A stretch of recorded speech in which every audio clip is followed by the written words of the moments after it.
Hello everyone, we've got a bounds question here.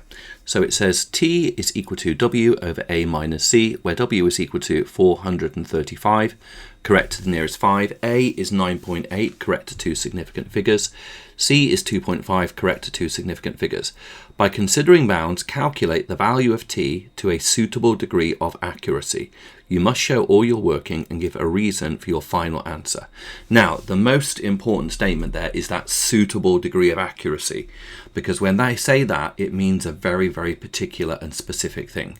So let's get into the question first of all. So the way to start this question is to find our upper bound and our lower bound for w and for a and for c. So our upper bound and our lower bound. So we've got that w is equal to, in fact, let me just write that in another clearer way. So for w then, that's better, we've got 435. So our upper bound, it says it's given to the nearest 5.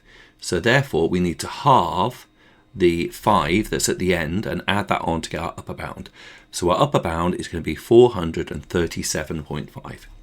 So 437.5 is going to be our upper bound. We're going to take 2.5 off to get our lower bound. So that is going to be 432.5. So we've got our upper bound and our lower bound there for the 435. Now let's do the same for A. Okay, so we've got 9.8 and it's given correct to two significant figures. So our upper bound is going to be 9.85. And our lower bound is going to be 9.75. And then finally for C, which is 2.5, again it says correct to two significant figures. So our upper bound and our lower bound is going to be 2.55 and our lower bound is going to be 2.45. So there you go, we've found our upper and lower bounds. Now this is a really good question actually, because what we need to do to find this quote-unquote suitable degree of accuracy is we need to find the upper bound and the lower bound for the expression t is equal to w over a minus c. Now when we've got a quotient like this and we're trying to find an upper bound, we need to have the biggest thing in the numerator. So we need to have the upper bound for the numerator and we need to have the smallest possible thing in the denominator. Okay, so we need to have the upper bound in the numerator and the smallest possible thing in the denominator. Now let's consider this a minus c. Okay, so when we've got two values and we're taking them away from each other, so we've got our a here and we've got our c here. Okay, so we've got an upper bound and a lower bound for a and an upper bound and a lower bound for c. Okay, so let's have a look at this. So we have got our upper bound for A is going to be, say, is 9.85. Our lower bound for A is 9.75. Okay, our upper bound for C is going to be 2.55 and our lower bound for C is going to be 2.45. Now, in order to get the biggest possible number when you're subtracting, we want the smallest possible number.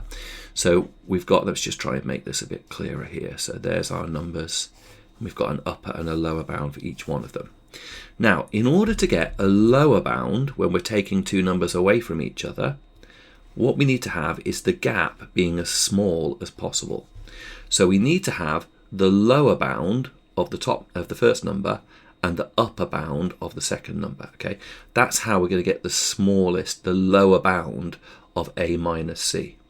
So let's have a look at that. So in our fraction then, t is going to equal the upper bound of w, which is going to be 437.5, so 437.5, divided by the lower bound of a take away c, which is going to be 9.75 minus 2.55.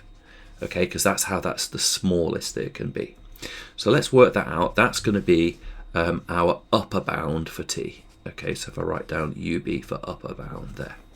So let's work this out then on our calculator. So on our calculator, I'm going to put in there, get the old fraction button going. I'm going to put in there 437.5 437.5 over 9.75 minus 2.55, okay? And that gives me 60.764. So I'll write that down. So 60.764, okay? So that's my upper bound. Now let's think about the lower bound for, so now let's write down the lower bound for t. Now the lower bound for t is going to be when we've got the biggest possible thing in the numerator and we divide it by oh no, it's not. It's going to be when we've got the smallest possible thing in the numerator. So it's going to be the lower bound in the numerator and the upper bound in the denominator. Okay, so that's how we're going to get our lower bound for t. So we want the smallest possible value of w in the numerator. So that's going to be 432.5. So 432.5 in the numerator. Now, our denominator, we want the a take away c to be as big as it can possibly be because we want the upper bound. So that means we want 9.85 minus 2.45 this time in the denominator. Okay, so let's see what we get when we work this out this time. So now we're going to go back to the calculator, but we're going to have 432.5 in the numerator, and we're going to have 9.85 minus 2.45 in the denominator, okay? And that's going to give us 58.446. So that is 58.446. So we've now calculated our upper bound and our lower bound for t, okay? So far so good. We've got our upper bound and our lower bound. Now, this is now where we think about this quote-unquote suitable degree of accuracy. Now, what you do when they say a suitable degree of accuracy like this, you look at these two numbers and you say, what's the highest degree of accuracy possible where they're both going to round and give us the same number? So let's imagine we were going to try for 3 significant figures. Well, this one would be 58.4 and this one would be 60.8. So they do not match. So you say, let's try 2 significant figures. This one would be 58 and this one would be 61. So they don't match. So then you say, okay, what about 1 significant figure then? This would be 60 and this would be 60 if we go to 1 significant figure. Okay, so when we go to just 1 significant figure, they both match. So that is our suitable degree of accuracy. So therefore, the correct answer to this question, to a suitable degree of accuracy, is it's going to be 60.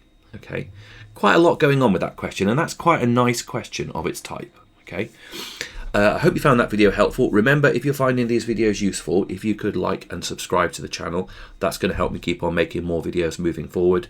Thank you so much for watching, and I'll see you in the next video.